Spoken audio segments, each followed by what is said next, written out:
ಚಾಮರಾಜಪೇಟೆಯಲ್ಲಿ ವಿದ್ಯುತ್ ಅವಘಡ ಸಂಭವಿಸಿದ್ದು 90ಕ್ಕೂ ಹೆಚ್ಚು ಟಿವಿಗಳು ಭಸ್ಮವಾಗಿವೆ. ಇಲ್ಲಿನ ನಿರ್ಮಾಣ ಹಂತದ ಕಟ್ಟಡದಿಂದ ಕಬ್ಬಿಣದ ಸರಳೊಂದು ಪಕ್ಕದಲ್ಲಿ ಹಾದು ಹೋಗಿದ್ದ ವಿದ್ಯುತ್ ತಂತಿಯ ಮೇಲೆ ಬಿದ್ದಿದೆ.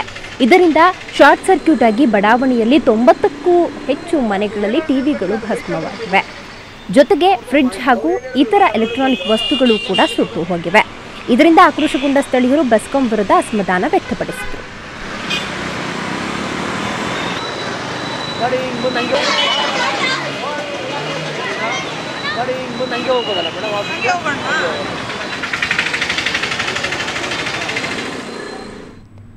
ವಾಹನ ಸವಾರರು ಎಣ್ಣೆ ಹೊಡೆದು ರಸ್ತೆಯಲ್ಲಿ ಜಾರಿ ಬೀಳೋದು ಮಾಮೂಲಿ. ಆದರೆ ರಸ್ತೆಯೇ ಎಣ್ಣೆ ಹೊಡೆದು ವಾಹನ ಸವಾರರನ್ನ ಕೆಳಗೆ ಬೀಳಿಸ್ತಾ ಇತ್ತು ಅಂದ್ರೆ ನಂಬ್ತೀರಾ? ಅರೆ ಇದೇನಪ್ಪ ಅಂತ ತಲೆ ಕೆರೆದುಕೊಳ್ತಾ ಇದ್ದೀರಾ? ನೀವೇ ನೋಡಿ.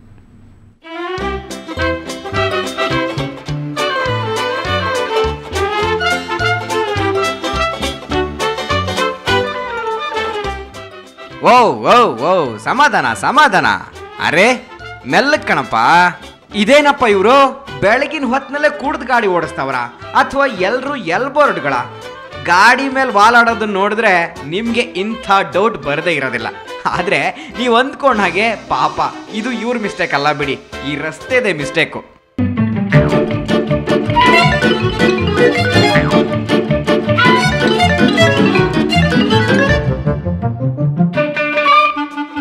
ಹೌದ್ ಕಣ್ರಿ, ನೀವು ಕೇಳಿಸ್ಕೊಂಡಿದ್ದು ಕರೆಕ್ಟಾಗೇ ಇದೆ. ಇವತ್ತು ಮೇಕ್ರಿ ಸರ್ಕಲ್ ಹತ್ರ CBI ರಸ್ತೆ ಉದ್ದಕ್ಕೂ ಆಯಿಲ್ ಟ್ಯಾಂಕರ್ ಒಂದರಿಂದ ಆಯಿಲ್ ಸೋರಿಕೆ ಆಗಿತ್ತು.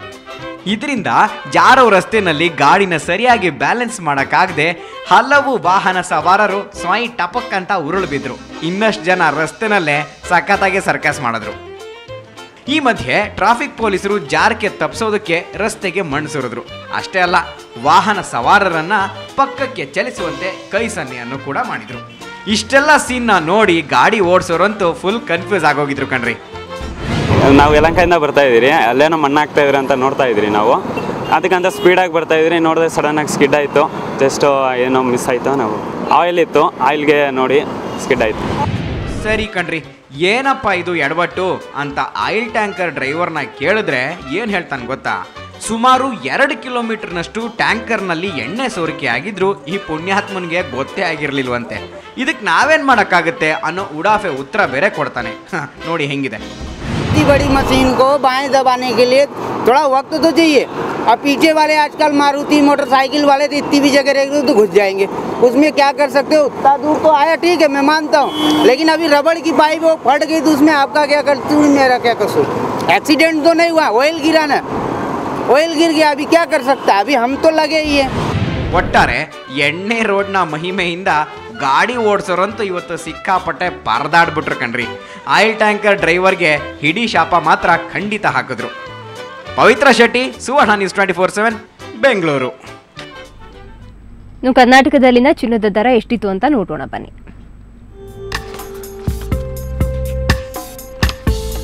22 ಕ್ಯಾರೆಟ್ನ 10 ಗ್ರಾಂ ಚಿನ್ನಕ್ಕೆ 26,780 ರೂಪಾಯಿ. ನಿನ್ನೆಯ ದರಕ್ಕೆ ಹೋಲಿಸಿದ್ರೆ 140 ರೂಪಾಯಿ ಇಳಿಕೆಯಾಗಿದೆ. ಇನ್ನು 24 ಕ್ಯಾರೆಟ್ನ 10 ಗ್ರಾಂ ಚಿನ್ನಕ್ಕೆ 29,080 ರೂಪಾಯಿ. ನಿನ್ನೆಯ ದರಕ್ಕೆ ಹೋಲಿಸಿದ್ರೆ 40 ರೂಪಾಯಿ ಇಳಿಕೆಯಾಗಿದೆ. ಡರ್ಟಿ ಪಿಕ್ಚರ್ ಚಿತ್ರದಲ್ಲಿ ಹಾಟ್ ರೋಲ್ನೊಂದಿಗೆ ಪಡ್ಡೆ ಹುಡುಗರ ಎದೆಯಲ್ಲಿ ಕಿಚ್ಚು ಹೊತ್ತಿಸಿರೋ ಬಾಲಿವುಡ್ ಬ್ಯೂಟಿ ವಿದ್ಯಾ ಬಾಲನ್ ಇವತ್ತು ಸಿಲಿಕಾನ್ ಸಿಟಿಯಲ್ಲಿ ಕಾಣಿಸಿಕೊಂಡ್ರು. ಡಿಸೆಂಬರ್ 2ರಂದು ಬಿಡುಗಡೆಯಾಗಲಿರೋ ತಮ್ಮ ಚಿತ್ರದ ಪ್ರಮೋಷನ್ ಮಾಡಿದ್ರು. ಸ್ಟೇಜ್ ಮೇಲೇನೆ ಸ್ಟೆಪ್ ಹಾಕಿ ಜಲಕ್ ಕೊಟ್ಟರು.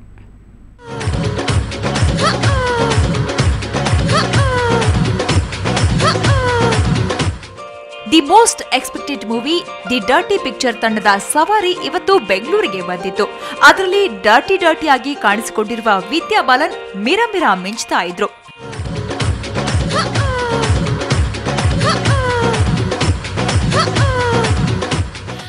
ದಕ್ಷಿಣ ಭಾರತದ ಖ್ಯಾತ ಸೆಕ್ಸಿ ನಟಿ ಸಿಲ್ಕ್ ಸ್ಮಿತಾ ರಿಯಲ್ ಜೀವನದ ರೀಲ್ ಸ್ಟೋರಿ ಅಂತಾನೆ ಹೇಳಲಾಗ್ತಿದೆ. ಇದರಲ್ಲಿ ಸಿಲ್ಕ್ ಸ್ಮಿತಾಳ ಸತ್ಯ ಕಥೆ ಅದೆಷ್ಟಿದೆಯೋ ಗೊತ್ತಿಲ್ಲ. ಆದ್ರೆ ವಿದ್ಯಾ ಬಾಲನ್ ಮಾತ್ರ ಸಖತ್ ಸೆಕ್ಸಿಯಾಗಿ ನಟಿಸಿದ್ದು ಪಡ್ಡೆ ಹೈಕ್ಳ ನಿದ್ದೆ ಕದ್ದಿದ್ದಾರೆ. ಇವತ್ತು ಬೆಂಗಳೂರಿಗರ ಮನ ಕದಿಯೋಕೆ ಡರ್ಟಿ ಚಿತ್ರದ ಪ್ರಮೋಷನ್ಗಾಗಿ ಲಲಿತ್ ಅಶೋಕ್ಗೆ ಬಂದು ಸಖತ್ತಾಗಿ ಹೆಜ್ಜೆ ಹಾಕಿದ್ರು.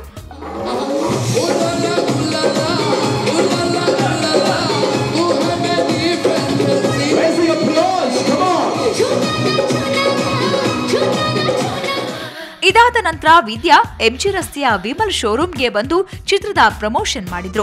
ನಂತರ ವಿದ್ಯಾ ಸವಾರಿ ಹೊರಟಿದ್ದು ಬನ್ನೇರುಘಟ್ಟ ರಸ್ತೆಯ ರಾಯಲ್ ಮೀನಾಕ್ಷಿ ಮಾಲ್ಗೆ. ವಿದ್ಯಾ ತಮ್ಮ ಕೋಸ್ಟಾರ್ ನಾಸರುದ್ದೀನ್ ಶಾ ಜೊತೆಗೆ ಆಕ್ಟ್ ಮಾಡಿದ್ದ ಅನುಭವವನ್ನ ನಮ್ ಜೊತೆ ಶೇರ್ ಮಾಡಿಕೊಂಡಿದ್ದು ಹೀಗೆ.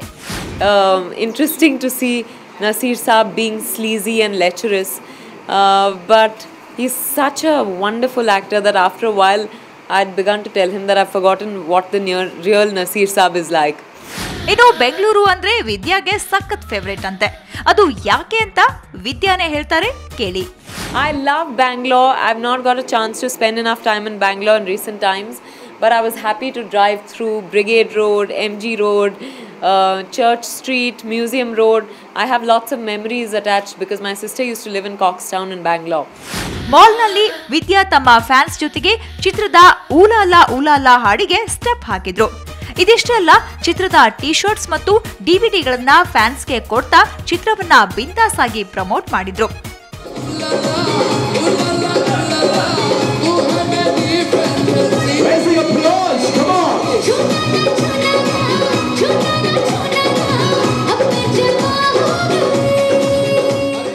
ಡಿಸೆಂಬರ್ 2ರಂದು ದಿ ಡರ್ಟಿ ಪಿಕ್ಚರ್ ಚಿತ್ರ ರಿಲೀಸ್ ಆಗ್ತಿದೆ. ಈ ಸಿನಿಮಾ ನೋಡೋದಕ್ಕೆ ಬಡ್ಡೆ ಹೈಗಳು ಕಾಯ್ತಾ ಇದ್ದಾರೆ. ಅದಕ್ಕೆ ಸಿನಿಮಾ ಪ್ರಮೋಷನ್ ಕೂಡ ಜೋರಾಗಿ ನಡೀತಿದೆ. ಸ್ವಾತಿ ಪತ್ರೆ, ಸುವರ್ಣ ನ್ಯೂಸ್ 24/7 ಬೆಂಗಳೂರು. ಸ್ಯಾಂಡಲ್ವುಡ್ನ ಬಹುನಿರೀಕ್ಷೆಯ ಜರಾಸಂಧ ಚಿತ್ರಕ್ಕೆ ಮೊದಲ ದಿನ ಭರ್ಜರಿ ರೆಸ್ಪಾನ್ಸ್ ಸಿಕ್ಕಿದೆ. ವಿಜಯ್ನ ಜರಾಸಂಧನ ಅವತಾರ ನೋಡಲು ಥಿಯೇಟರ್ಗೆ ಅಭಿಮಾನಿಗಳು ಮೊದಲ ದಿನ ಮುಗಿಬಿದ್ದಿದ್ರು. ಬನ್ನಿ ಹಾಗಿದ್ರೆ ಸಿನಿಮಾ ಹೇಗಿತ್ತು ಅವರಿಂದಲೇ ಕೇಳೋಣ. ಇಷ್ಟು ದಿನ ಪ್ರೀತಿ ಪ್ರೇಮದ ಕತೆ ಸುತ್ತಾ ಇದ್ದ ನಿರ್ದೇಶಕ ಶಶಾಂಕ್ ಮೊದಲ ಬಾರಿಗೆ ಜರಾಸಂಧನ ಮೂಲಕ ಆಕ್ಷನ್ ಡೈರೆಕ್ಟರ್ ಆಗಿದ್ದಾರೆ. ದುನಿಯಾ ವಿಜಯ್ ಹಾಗೂ ಪ್ರಣೀತಾ ನಾಯಕಿಯಾಗಿ ನಟಿಸಿರುವ ಈ ಚಿತ್ರ ಇಂದು ಬಿಡುಗಡೆಯಾಗಿದೆ. ಈಗಾಗಲೇ ಸಾಕಷ್ಟು ಕುತೂಹಲ ಕೆರಳಿಸಿರುವ ಜರಾಸಂಧನನ್ನು ಚಿತ್ರರಸಿಕರು ಎಷ್ಟರ ಮಟ್ಟಿಗೆ ಇಷ್ಟಪಟ್ಟಿದ್ದಾರೆ ಅವ್ರನ್ನ ಕೇಳಿ ತಿಳ್ಕೊಳ್ಳೋಣ ಬನ್ನಿ.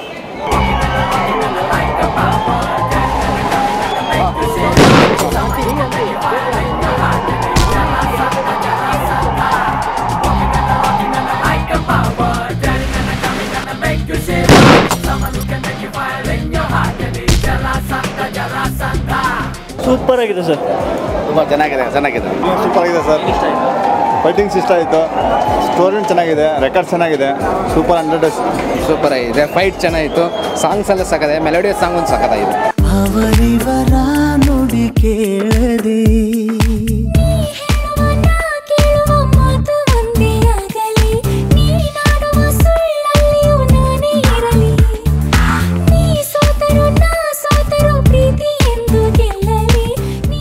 ತುಂಬ ಚೆನ್ನಾಗಿ ಮಾಡಿದ್ದಾರೆ. ಇಂಥ ಒಬ್ಬ ಆ್ಯಕ್ಷನ್ ಸ್ಟಾರ್ ನಮ್ಮ ಕನ್ನಡ ಇಂಡಸ್ಟ್ರಿಯಲ್ಲಿ ತುಂಬ ಖುಷಿ ಆಗುತ್ತೆ. ಫೈಟ್ಸ್ ಎಲ್ಲ ಅದ್ಭುತವಾಗಿ ಬಂದಿದೆ, ಒಳ್ಳೆ ಫಿಲ್ಮ್. ದುನಿಯಾ ವಿಜಯ್ ಒಂದು ವಿಜಯ್ ಸೂಪರ್ ಸರ್, ಸೂಪರ್ ಆಗಿದೆ ಸರ್. ಫೈಟ್, ಸಾಂಗು ಎಲ್ಲ ಆಕ್ಷನ್ ಎಲ್ಲ ಸೂಪರ್ ಸರ್. Wonderful wonderful.